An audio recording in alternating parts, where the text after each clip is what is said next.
Bonjour à tous, aujourd'hui dans cette suite de série de vidéos, je parlerai de la confiance en soi qui est la partie 3.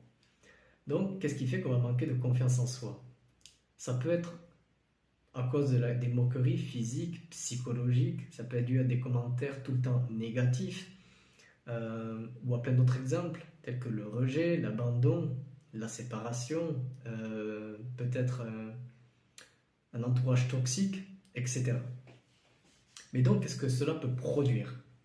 Ça peut produire de l'anxiété, ça peut produire un état dépressif, le besoin de toujours être rassuré, la jalousie, le besoin d'être validé. Et tout cela, on peut le retrouver dans tous les domaines, entre parenthèses, de la vie, que ce soit sentimental, professionnel ou n'importe lequel. Donc, comment faire pour retrouver cette confiance en soi? Déjà, pour commencer, elle ne nous a jamais quittés. Bien sûr, on a eu ce petit malin qui est le mental ego, qui lui va vouloir nous faire chercher partout à l'extérieur pour qu'on ne trouve rien.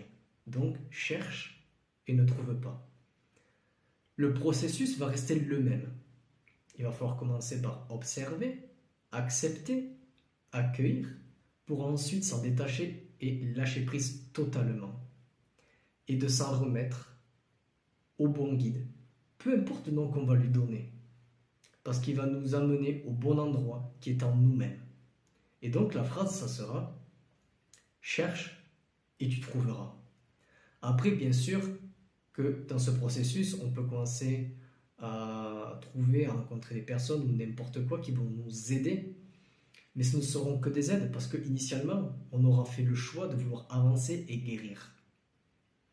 Donc, avec cette confiance en soi qui va, par ce processus, commencer à arriver et puis totalement être là, il en découlera qu'on se sentira beaucoup plus joyeux, de moins en moins impacté, et voire même plus du tout impacté par les moqueries ou les schémas négatifs. On va cultiver la joie, cette sensation de réussite.